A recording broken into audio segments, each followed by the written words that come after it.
2023년 손해보험 연수교재 1편의 3장 보험범죄 및 교통사고 예방에 대해서 알아보도록 하겠습니다.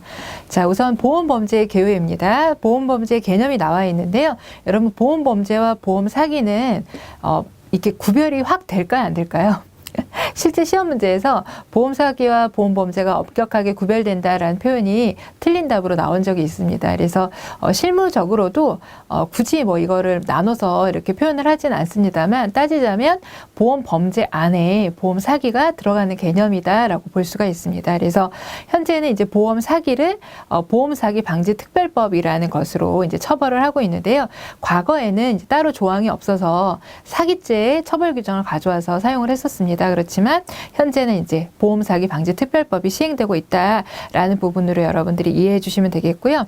그래서 보험사기 방지 특별법에서는요, 보험사고의 발생, 원인 또는 내용에 관하여 보험자, 여러분 보험자 누구라 그랬죠? 보험회사라 그랬죠? 보험자를 기망하여, 그러니까 속여서 보험금을 청구하는 행위, 이것을 보험사기로 규정을 하고 있습니다. 자, 그러면 보험사기 이제 종류에 대해서 살펴보도록 할 텐데요. 연성사기와 경성사기가 나와 있습니다. 그래서 보험사기의 이제 그 개념에 있어서는 좀 전에 제가 읽어드린 보험자를 기망하여 보험금을 청구하는 행위, 이것을 보험사기라고 정의한다는 부분과 그 다음에 이제 보험사기의 종류를 좀 구별할 수 있어야 합니다. 그래서 연성사기와 경성사기가 있는데, 이 중에서 좀 더 나쁘다고 할까요? 그게 바로 이제 경성사기입니다. 그리고 경성사기보다는 한 단계 낮은 게 이제 연성사기라고 보시면 되는데, 연성사기는요, 우연히 발생한 보험사고에 대해 보험금 청구를 과잉 청구하는 그것을 바로 그 연성사기라고 합니다. 그러니까 사고 자체는 조작이 아니지만 일어난 사고의 보험금을 많이 받으려고 어떤 나쁜 행위를 했다. 그러면 그것을 저희는 연성사기라고 하고요. 다른 말로 기회사기라고도 부릅니다. 아무래도 좀 기회를 봐서 노려서 이렇게 사기를 저지를 수 있는 가능성이 높아서 이렇게 붙이지 않았나 싶습니다. 그래서 연성사기와 기회사기는 같은 말이라고 보시면 되겠고요. 자, 경성사기는 최근 보험금 편취를 목적으로 고의로 보험사고를 일으키는 경우가 많아지고 있다라는 표현이 있습니다. 그래서 이 고의라는 말이 중요합니다. 그래서 경성사기는 고의, 연성사기는 보험금 청구, 과대 청구, 뭐 이런 것들이라고 보시면 됩니다. 그래서 시험 문제에서는 보험금 청구를 과잉하게 하는 것을 경성사기라고 한다, 이러면 틀리는 거고요. 보험금을 편취할 목적으로 고의로 사기를 저지른 것을 연성사기라고 한다, 그러면 틀리는 거죠. 그래서 서로를 이렇게 클로스해서 시험 문제 잘 나오고요. 그리고 이제 경성사기를 기회사기라고 한다. 이거 맞을까요? 틀릴까요? 예, 틀립니다. 그래서 연성사기와 같은 말은 기회사기가 되겠습니다. 그리고 보험사기 방지 특별법에서는요, 보험사기에 대한 미수범 있죠? 미수에 그쳤다고 할지라도 처벌이 됩니다. 근데 처벌되지 않는다라고 나오면 틀리다라고 우리가 골라낼 수 있어야 합니다. 보험사기에 대한 보험사기 방지 특별법을 좀 자세히 보면요. 우선은 보험사기 방지 특별법에서 어떻게 이제 처벌이 되는지가 중요합니다. 그래서 빨간색에 보시면은 10년 이하의 징역 5천만 원 이하의 벌금입니다. 자주 나오기 때문에 10년 이하의 징역 5천만 원 이하의 벌금. 그래서 이 뭐 10년이나 5천만 원을 다른 숫자로 바꿔서 나올 수 있으니까 이 부분 기억해 주시면 되겠고요. 말씀드렸던 것처럼 미수범에 대해서도 처벌이 가능하다 그랬죠. 그래서 미수범, 처벌. 자, 그리고 가중처벌 조항이 있습니다. 가중처벌이라는 건 뭔가 더해서 처벌한다는 거잖아요. 이거는 이제 사기의 금액이 너무 크다는 기준은 5억입니다. 5억 원이 넘어가면 이제 가중처벌이 되게 되는데, 그래서 여기 가중처벌에 대한 부분이 나와 있습니다. 그래서 5억 원 이상일 경우에 가중처벌이 된다. 3억 원 이렇게 나오면 틀리고요. 자, 5억 원에서 50억가 사이는요, 3년 이상의 유기징역입니다. 여러분 이거 물어봐요. 자, 보험사기 가중처벌 특별법에 의해서 5억에서 50억 사이 처벌 규정이 어떻게 되느냐 외워야 됩니다. 그래서 3년 이상의 유기징역, 그리고 50억 이상도 물어봅니다. 50억 이상일 때는요, 무기가 들어갑니다. 무기 또는 5년 이상의 징역, 이렇게 각각을 다 물어보고요. 기본적으로는 10년 이하의 징역 5천만 원 이하의 벌금이었죠. 근데 5억이 넘어갈 때 이렇게 3년 무기 이렇게 나오는 부분까지 같이 다 외워주셔야 된다라고 보시면 되겠습니다. 자, 그리고 이제 보험 범죄의 특성 및 피해입니다. 보험 범죄는요, 보험료를 오르게 하는 어떤 역할을 합니다. 그래서 우리 수지상등의 원칙 배웠죠. 그래서 보험회사는 들어온 돈하고 나가는 돈하고 맞아야 되기 때문에 보험금이 많이 나가면 보험료를 올릴 수밖에 없습니다. 그래서 보험 범죄는 선량한 우리 가입자들에게까지 피해를 끼치게 되는 아주 안 좋은 행위라고 보시면 되겠습니다. 그래서 최근 이제 보험 범죄의 특성이 나와 있는데요. 보시면 보험 범죄가 여러분들 줄어들고 있을까요? 늘어나고 있을까요? 예, 대부분 다 늘어나고 있다. 심각해져 가고 있다. 이렇게 나와야지 맞는 표현이라고 보시면 돼요. 그래서 뭔가 감소된다, 단순하다, 이런 것들은 다 틀린 답입니다. 복잡하고 조직화되고 뭔가 규모도 커지고 갈수록 증가하고 있고 이런 표현이 나와야 맞다라고 보시면 돼요. 그래서 거기 특성에 보시면은 복합성, 그러니까 한 어떤 단순하게 일어나는 게 아니고 여러 가지 얽히고 설켜서 나타나다 보니까 또 다양하고요. 그리고 입증하기도 곤란하고, 그리고 조직적으로 다른 것들과 연관해서 일어나는 사고들이 늘어나고 있다라는 부분입니다. 그래서 감소라는 말이 나오면 다 틀립니다. 감소라는 말이 나오면 다 틀리다라고 보시면 되겠고, 사회적 피해, 모방 범죄가 증가하고 있다. 특히 이제 10대라든지 이런 낮은 연령에서도 늘어나고 있고요. 그 다음에 사회적 비용이 증가한다라고 되어 있는데, 말씀드린 것처럼 보험료가 오르기 때문에 선량한 고객들까지 피해를 보게 되는 사회적 비용이 증가되고 있다라는 부분도 큰 문제입니다. 그리고 어떤 생명에 대한 소중함, 이런 것, 가치관의 파괴, 이런 것들도 이제 큰 문제라고 볼 수 있겠습니다. 자, 그러면 보험범죄 유형에는 어떤 것들인지 살펴보면, 우선은 교통사고를 이용한 범죄가 상당히 많습니다. 아무래도 자동차가 많다 보니까 그 사고를 이용해서 보험범죄에 악용하는 사례들이 늘어나고 있습니다. 그리고 차량 도난 관련된 범죄도 늘어나고 있고요. 병의원의 어떤 문제들로 인해서 일어나는 범죄도 늘어나고 있습니다. 그리고 정비업체의 어떤 과다 청구라든지 이런 부분들로 사기가 늘어나는 부분도 있다라고 보시면 되겠고요. 각각의 이런 사고들이 늘어나고 있다라고 보시면 되는데, 두 번째 이제 차량 도난 관련 범죄 같은 경우에 여러분 이제 문제 지문 중에 이렇게 나옵니다.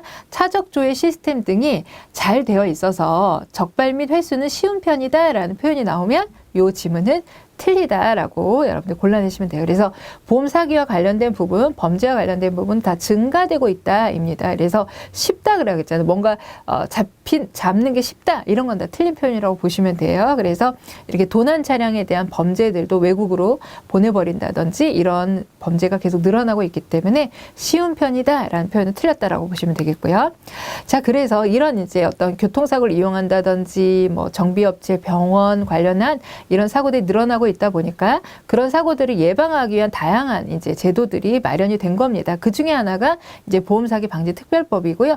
이 부분은 앞에서도 우리가 봤던 부분이기 때문에 여러분 다시 한번 읽고 넘어가시면 되겠습니다. 자, 그리고 자동차 사고를 많이 이용하고요. 병의원에 관련된 또 사고들도 많이 발생을 합니다. 그 중에서 이제 병의원 관련된 부분에 있어서는 나이롱 환자 근절을 위한 자동차 손해배상 보장법이 시행됨으로 인해서 그런 부분들을 줄이기 위해서 노력을 하고 있습니다. 그래서 여러분 나이롱 환자 아시죠? 그래서 뭔가 아프지 않은데 아픈 것처럼 계속 장기 입원을 한다든지, 그래서 치료비를 과다 청구한다든지 이런 문제들이 이제 발생을 했기 때문에 그 부분을 줄이기 위해서 어떻게 하고 있냐면요. 의료기관에 자동차 보험 위반 환자 관리 의무를 부과했다라고 그랬습니다. 근데 어떤 관리 의무를 부과를 한 거냐면 바로 그 밑에 보시면 교통사고 입원 환자의 외출 외박 사항을 기록을 관리하도록 의무를 한 겁니다. 그러니까 이 첫 번째 것에 의무된 사항이 뭐냐? 외출 외박 사항을 기록하고 관리해라라는 겁니다. 그래서 이 부분은 얼마 동안 관리해야 되냐면 3년입니다. 3년. 자, 외출 언제 몇 월 몇 시에 누가 나갔어요, 이런 그 대장을 만들고 기록을 하고 관리를 하라는 건데 3년 동안 보관을 해야 합니다. 3년 동안. 그리고 만약에 이거를 위반하게 됐다면 의료기관에 300만 원의 과태료가 부과됩니다. 그래서 3년 300만 원 다 시험 문제 나오고요. 의료기관에 부과했다라는 게 중요합니다. 환자와 의료기관에 부과했다 그럼 틀립니다. 의료기관에 부과를 했다라고 보시면 되겠고, 자, 보험회사는 외출 외박 기록을 마음대로 열람을 할 수가 있습니다. 그래서 열람 청구권이 인정된다라는 부분. 그래서 외출 외박을 할 때요. 의료기관의 허락을 받고 외출 외박을 하게 됩니다. 그러면 병원에 이제 근무하시는 의사나 관련 이제 기관에 종사하는 분께서 사인을 하도록 돼 있어요. 그러니까 환자도 사인을 하고 의료기관 종사자도 사인을 하도록 되어 있습니다. 그래서 이 외출 외박에 대한 사항은 보험회사한테까지 알리고 외출해야 될 필요는 없어요. 보험회사는 열람만 하는 겁니다. 그래서 의료기관에 종사하는 종사자에게 허락을 받고 대장에 서로 사인을 하고 이렇게 관리하는 겁니다. 그래서 교통사고 입원 환자의 경우 외출 외박 시 누구의 허락이 필요하다? 의료기관의 허락이 필요하다입니다. 그래서 보험회사의 허락은 필요가 없다. 그래서 보험회사 허락을 받아야 된다? 그러면 틀렸다라고 보시면 되겠고요. 그래서 이런 열람 청구를 못하게 한다든지 관리를 안 한다든지 하면 300만 원의 과태료가 부과가 되게 된다라는 부분입니다.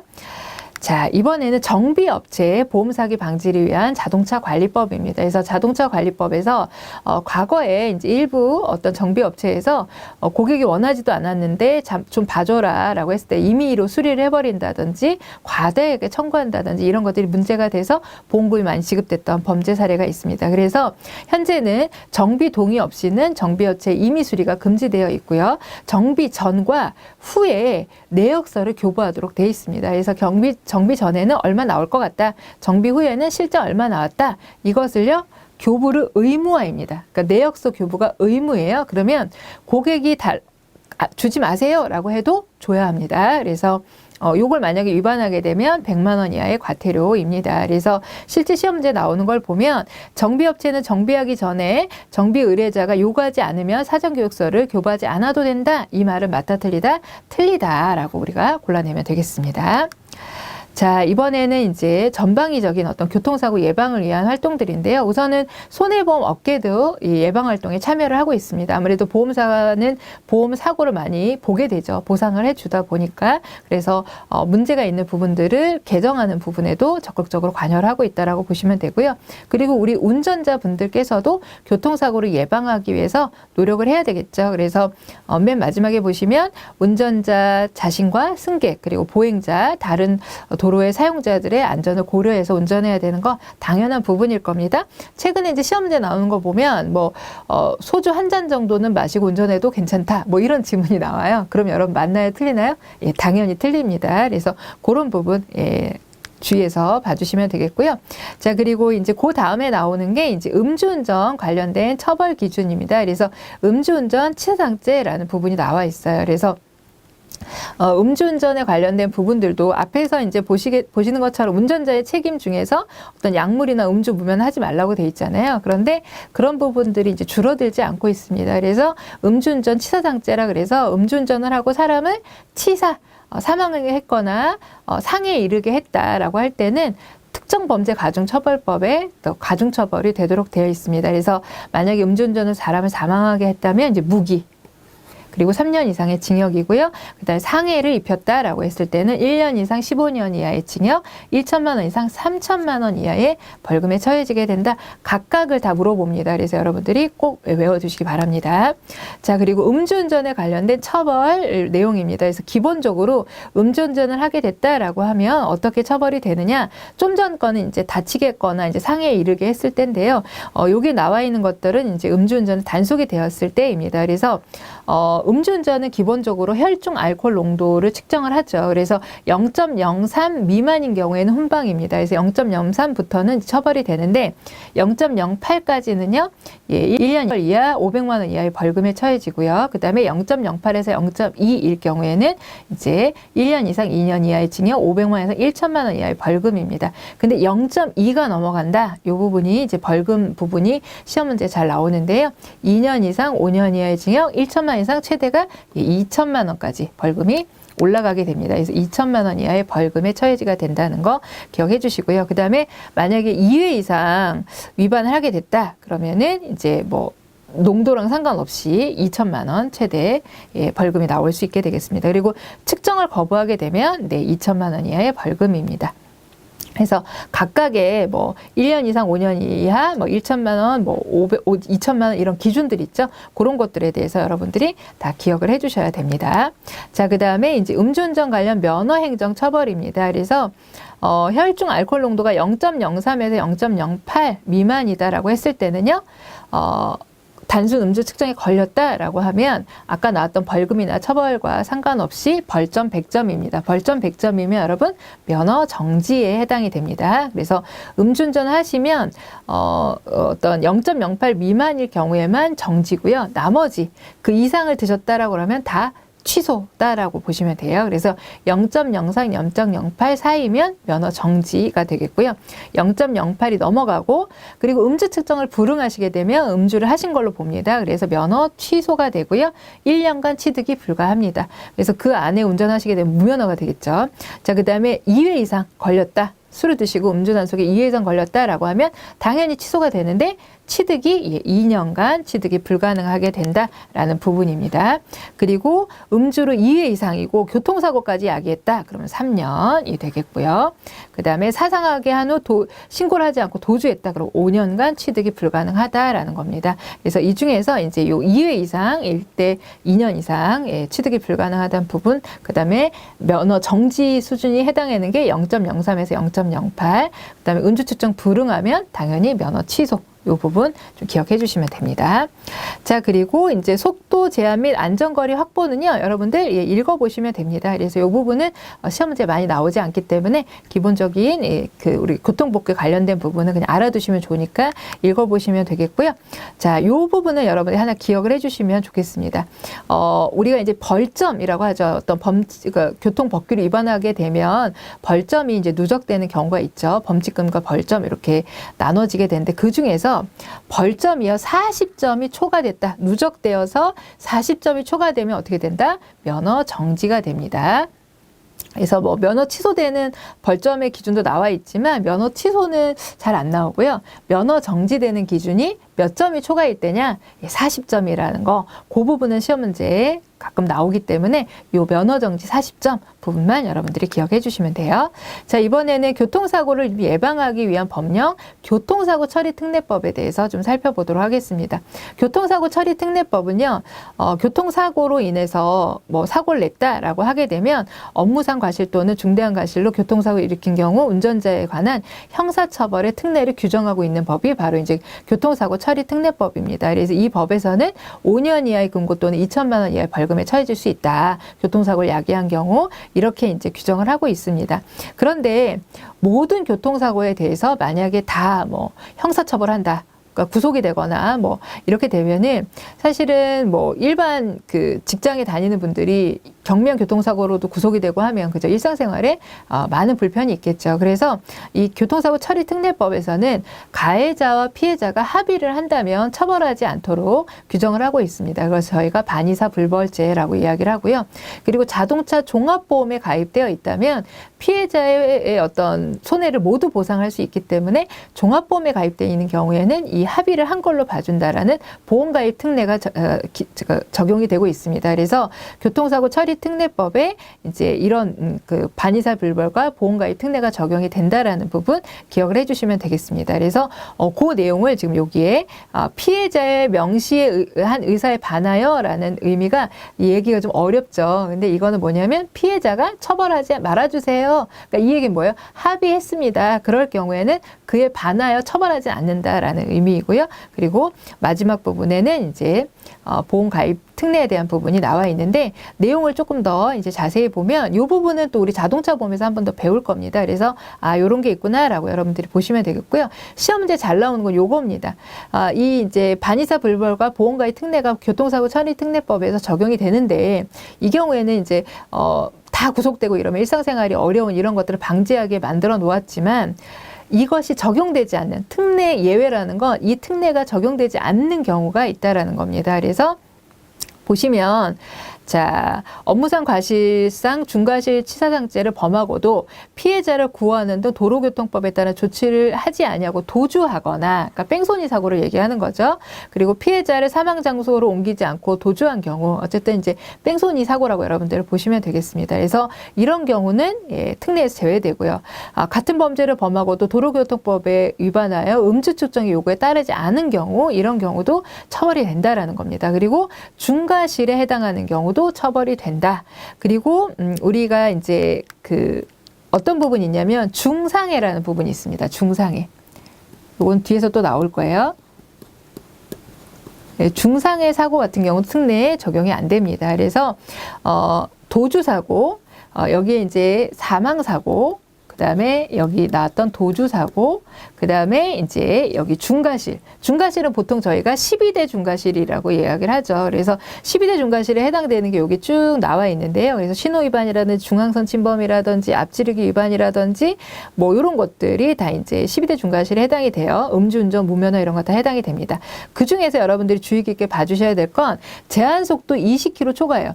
여러분 범칙금 같은 거 나올 때 규정속도 있으면 그거에 20km 이상 초과하면 나오기 시작하죠. 그래서 이 12대 중과실도 제한속도를 20km 이상 초과했을 때가 해당이 됩니다. 그런데 시험 문제에서는 10km 초과했을 때 이런 식으로 나오면은 그거는 12대 중과실에 해당되지 않기 때문에 뭐 형사처벌되거나 공소제기되지 않는 거예요. 그런 사고로 만약에 내가 사고를 야기했다라고 하면. 그래서 정리를 하자면 교통사고 처리특례법에서는 가피해자를 합의를 보거나 종합보험에 가입되어 있다면 처벌하지 않는다라고 되어 있는데 예외가 있다. 그 얘기는 형사처벌이 되거나 공소제기된다는 뜻입니다. 어떤 사고냐면 사망사고, 도주사고, 중상해 사고, 그 다음에 12대 중과실 사고에 대해서는 가입돼 있고 합의가 되었을지라도 형사처벌 된다라는 부분이에요. 그래서 12대 중과실 사고에는 중앙선 침범, 신호위반, 무면허, 음주운전 이런 것들이 쭉 들어가는데 제한속도 20km 초과 사고가 해당이 되는데 만약에 10km 초과다라고 하면 그 사고는 처벌 대상이 되지 않는다라는 거 기억해 주시면 됩니다. 자, 이번에는 도로교통법입니다. 자, 도로교통법에서 어떻게 예방하기 위한 법령을 강화하고 있는지가 나와 있는데요. 첫 번째는 이제 난폭운전에 관한 규정입니다. 그래서 난폭운전은 최근에 이제 문제되는 경우들이 늘어났다 보니까 1년 이하의 징역 500만 원 이하의 벌금에 처해지고 있습니다. 그래서 여러분들 외우셔야 돼요. 난 1, 5 이렇게 외우셔서 난폭운전은 1년 이하의 징역, 500만 원 이하의 벌금 이렇게 시험 문제 자주 나오거든요. 그래서 여러분들 외우셔가지고 꼭 맞추시기 바랍니다. 자, 그 다음에 이제 내려오셔서 난폭운전은 처벌 규정 정도만 정확하게 외우고 계시면 되고요. 쭉 내려오셔서 최근 교통사고 및 자동차 운전도로뿐만 아니라 지방도, 시군구 도로, 일반 도로에서도 뒷좌석 안전띠 의무, 의무화되어 있습니다. 그래서 뭐 시험 문제 뒷좌석은 안 매도 된다? 그러면 틀렸다라고 보시면 되고요. 그 다음에 훈시 규정이었던 자전거 음주운전도 이제는 처벌된다라는 거. 그래서 자전거 음주운전 처벌된다. 기억해 주시면 되겠습니다. 자, 그 다음에 이제 75세 이상 고령자분들의 사고들도 이제 늘어나고 있는 추세다 보니까 적성 검사 주기 있죠. 면허갱신 검사 주기를 5년에서 3년으로 단축했습니다. 그래서 75세 이상인데 이거 70세로 바꿔서 나오거나 5년 이상인데 이거를 뭐 3년인데 5년으로 뭐 이렇게 숫자를 좀 바꿔서 아니면 2년으로 이렇게 바꿔서 나오니까 그 부분 좀 기억해 주시면 되겠고요. 자, 그 다음에 세 번째 보시면은 도로교통법 개정안 해가지고 우리 이제 그 스쿨존에서 어린이 보호구역에서 사고가 났을 때 이제 처벌되는 법안들도 되게 강화가 되었거든요. 근데 이제 어린이 보호구역에서는 여러분 주정차 되나요, 안 되나요? 예, 금지입니다. 그래서 주정차 금지를 의무화하였다라는 부분 기억해 주시면 되겠고요. 그 다음에 여러분 자동차 어린이 보호구역에서 규정속도, 제한속도 지나갈 때 몇 킬로죠? 30이죠. 그런데 이제 시험에 80이다. 이렇게 나오면 틀립니다. 그래서 그 제한속도 30이라는 거 그것도 좀 같이 기억해 주시면 되겠습니다. 자, 그 다음에 중앙선이 없는 보도와 차도가 구분되지 아니한 도로다. 그 경우에는 누가 더 우선하느냐? 중앙선이 없대요. 보도와 차도가 구분되지 않는 도로라면 사람이 우선일까? 차가 우선일까? 네, 그 경우에는 보행자가 더 우선한다라고 보시면 됩니다. 그래서 실제 시험 문제에서는 보도와 차도가 구분되지 아니한 도로에서는 차량이 우선한다. 이렇게 나오면 이 말은 틀리다 맞다? 예, 틀리다. 예, 보행자가 더 우선한다라고 보시면 되겠고요. 그리고 이제 회전교차라고 나와 있습니다. 최근에 회전교차로들이 많이 늘어나고 있죠. 그래서 회전교차로 같은 경우에는 시험 문제 나오는 게 모든 차의 운전자는 회전교차로에 진입하려고 할 때 어떻게 해야 된다? 서행하거나 일시 정지하여야 합니다. 그런데 뭐 빠르게 지나가야 된다 이렇게 나오면은 틀렸다라고 고르시면 되겠고요. 그 다음에 횡단보도 건너는 보행자 보호 의무 강화된 부분, 그래서 일시 정지해야 된다라는 부분 체크해 주시면 되겠고, 이 부분 정도로만 여러분들 회전교차로 중앙선이 없는 보도차도의 경우에는 보행자가 우선한다는 거, 횡단보도 일시 정지 이 부분 정도만 여러분들이 기억해 주시면 되겠고요. 자, 이제 특정범죄 가중처벌법 이 부분이 이제 이 장의 마지막 부분인데요. 앞부분에서 한번 나왔어요. 그래서 위험운전 치사상죄, 어떤 이제 치사는 사람을 사망하게 하거나 상해에 이르게 했을 때입니다. 그래서 여기에 해당하는 게 음주운전하고요. 스쿨존 사고예요. 그래서 사람을 다치게 했을 때는 여기 보시면은 1년 이상 15년 이하의 징역, 1천만 원 이상 3천만 원 이하의 벌금입니다. 그래서 앞부분에 보시면은 우리가 음주운전 같은 경우에는 그냥 기본적으로는 최고 2천만 원의 이제 벌금이었거든요. 근데 이렇게 치사상죄로 가면은 3천만 원까지 갈 수 있다라는 부분입니다. 그래서 우리가 위험운전 치사상죄의 기준, 상해에 이르게 했을 때 어떻게 되는지, 사망에 이르게 했을 때 어떻게 되는지 그 부분 다 외워주셔야 한다라는 거, 그렇게 해서 시험 문제 푸시면 충분히 잘 맞추실 수 있다는 것까지 말씀드리고, 자, 보험범죄 및 교통사고 예방에 대한 부분 마치도록 하겠습니다.